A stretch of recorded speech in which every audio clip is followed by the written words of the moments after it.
Hello guys, तो मैंने पहले आपको उच्चारण स्थान के आधार पर व्यंजनों का वर्गीकरण बताया था। पहला आता है व्यंजन और दूसरा है बाह्य। व्यंजन के आधार पहला आता है स्पर्श व्यंजन और दूसरा है अंतस्थ और तीसरा है ऊष्म। ऐसे इनको भी तीन भागों में बांटा गया है, इनको भी तीन भागों में किया गया है ऊष्म। और बाह्य परिवर्तन के आधार पर व्यंजन कितने प्रकार के होते हैं? तो बाह्य परिवर्तन के आधार पर व्यंजन दो प्रकार के होते हैं। पहला है स्वर तंत्री में, तो पहला कंपन के आधार पर, स्वर तंत्री में कंपन के आधार पर व्यंजन है। श्वास वायु की मात्रा के आधार पर व्यंजन, श्वास वायु की मात्रा के आधार पर। बाह्य परिवर्तन के आधार पर भी व्यंजन दो प्रकार के हो गए, स्वर तंत्री में कंपन के आधार पर व्यंजन और सांस वायु की मात्रा के आधार पर व्यंजन के आधार पर व्यंजन। ऐसे दो प्रकार के हो गए के आधार पर व्यंजन। ऐसे दो प्रकार के बाह्य परिवर्तन के आधार पर और आभ्यंतर परिवर्तन के आधार पर तीन प्रकार के स्पर्श, अंतस्थ और ऊष्म। स्पर्श के बारे में बता दिया, स्पर्श 25 है और अंतस्थ 4 है, इनके बारे में बता दिया, और ऊष्म के बारे में बता दिया, ये भी 4 है। तो अब हम पढ़ते हैं बाह्य परिवर्तन के आधार पर। फर्स्ट है स्वर तंत्री में कंपन के आधार पर व्यंजन। तो पहला पढ़ते हैं व्यंजन। तो पहला है स्वर तंत्री में कंपन के आधार पर व्यंजन। स्वर तंत्री में कंपन के आधार पर व्यंजन दो प्रकार के होते हैं। यहाँ पर स्वर दो प्रकार के होते हैं। तो स्वर तंत्री क्या है? जिसमें घोष, जिसमें गूंज ज्यादा हो, जिसमें गूंजना ज्यादा हो, जिसकी घोष ज्यादा हो, उसे हम स्वर। तो पहला है अघोष,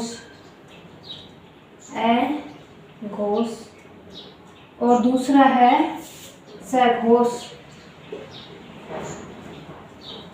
या घोष।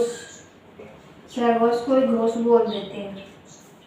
तो सघोष के अंदर कौन कौन से व्यंजन आते हैं? घोष के अंदर आते हैं प्रत्येक वर्ण का पहला वर्ण, पहला और दूसरा, प्रत्येक वर्ण का पहला, दूसरा और श्रव्य, तीनों से आ जाते हैं मूर्धन्य, तालव्य और दंत्य। ये तीनों से अघोष में आते हैं। प्रत्येक वर्ग का पहला, दूसरा और श और श, ये तीनों अघोष में आते हैं। जैसे क वर्ग में क है, च वर्ग में च है, और ट वर्ग में टैट है, और ट वर्ग में तैत है, और पै वर्ग में पैप है। प्रत्येक वर्ग का मतलब क वर्ग के अंदर 5 अक्षर होते हैं। तो 5 अक्षरों में से पहला और दूसरा क और ख। और च वर्ग में 5 अक्षर होते हैं, पहला, दूसरा, च और छ। ट वर्ग में 5 होते हैं, च, ट और ठ। त वर्ग में भी 5 होते हैं, त और थ। पै वर्ग में 5 होते हैं, तो पहला और दूसरा हो गया पै और फ। और ये और तीनों से में आ गए मूर्धन्य से, तालव्य से और दंत्य से। ये तीनों आते हैं अघोष के अंदर। तो अघोष को आप ऐसे भी याद कर सकते हो। एक नंबर पे आ गए तो 1 से स्टार्ट होगा, 1 और 2, तो इसको ऐसे भी याद कर सकते हो। तो ऐसे लगा लेना, 1 नंबर पे आता है, तो प्रत्येक वर्ग का पहला और दूसरा, ऐसे याद कर लेना। और सघोष में आते हैं प्रत्येक वर्ग का तीसरा वर्ण, चौथा वर्ण और 5वां वर्ण। और प्रत्येक वर्ग का तीसरा, चौथा, 5वां और य, र, ल, व, अंतस्थ पूरे व्यंजन और एक है, ये आते हैं सघोष के अंदर। प्रत्येक वर्ग का तीसरा, चौथा और 5वां कौन कौन से होते हैं? वर्ग के तीसरे, प्रत्येक वर्ग में 5 वर्ण होते हैं, तो पहला, दूसरा, उधर आ गए, और तीसरा, चौथा। जैसे क वर्ग में तीसरा आता है ग, चौथा आता है घ और 5वां आता है ए। ऐसे ही च वर्ग में आता है ज, झ और ए। ट वर्ग में आता है टय वर्ग में आता है डे डे अणे डे डे अणे। फिर तय वर्ग में आता है ध और न। और पय वर्ग में आता है बै और मैं। ये प्रत्येक वर्ग का तीसरा, चौथा और पांचवा, प्रत्येक वर्ग का तीसरा, चौथा, पांचवा। और यह र ल व सभी सहघोष ध्वनियां हैं, इन सहघोष व्यंजन बोलते हैं। तो इसको याद करने की शॉर्ट ट्रिक है। तो ए एक नंबर पे आता है, तो पहला और दूसरा ऐसे लिख देना। और से ये तीनों से इसमें रख देना एगोस में।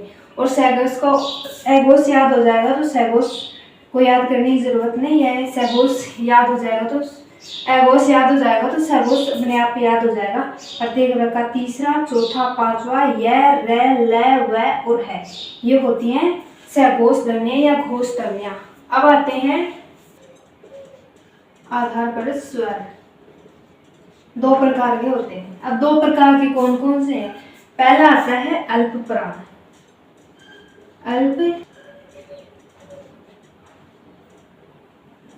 पहला आता है अल्प प्राण और दूसरा आता है महाप्राण।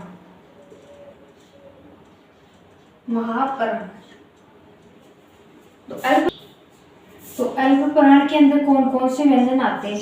अल्प प्राण के अंदर आते हैं प्रत्येक वर्ग का पहला, तीसरा और प्रत्येक वर्ग का पहला, तीसरा, पांचवा वर्ण। और य र ल और व, ये अंतस्थ चारों व्यंजन ये आते हैं अल्प प्राण के अंदर, पहला, तीसरा, पांचवा। इनको ये आते हैं अल्प प्राण के अंदर। पहला कौन सा है? क वर्ग के अंदर। क वर्ग के अंदर आता है पहला क, दूसरा क वर्ग के अंदर पहला आ गया क, दूसरा तीसरा आ गया ग और पांचवा आ गया य। फिर च वर्ग के अंदर आ गया पहला च, फिर ज तीसरा और पांचवा आ गया य। फिर आ गया ट वर्ग में पहला ट, तीसरा ढ और पांचवा आना। फिर त वर्ग में आ गया पहला त, तीसरा पहला आ गया त, तीसरा आ गया द और पांचवा आ गया न। प वर्ग में पहला प, तीसरा ब और पांचवा में। ऐसे ये वर्ण आते हैं क, ग, अंग, च, झ, ऐ, ट, ढ, ण, ट, ढ, न, प, भ, न, ये आते हैं। और ये अंतस्थ व्यंजन ये सब में आते हैं अल्प प्राण के अंदर। ये सब अल्प प्राण के अंदर आते हैं। इनको याद करने का शॉर्ट ट्रिक है। और महाप्राण के अंदर आते हैं। महाप्राण के अंदर प्रत्येक वर्ग का दूसरा और चौथा और उसमें व्यंजन दूसरा, चौथा वर्ण, प्रत्येक वर्ग का दूसरा, चौथा वर्ण और उसमें व्यंजन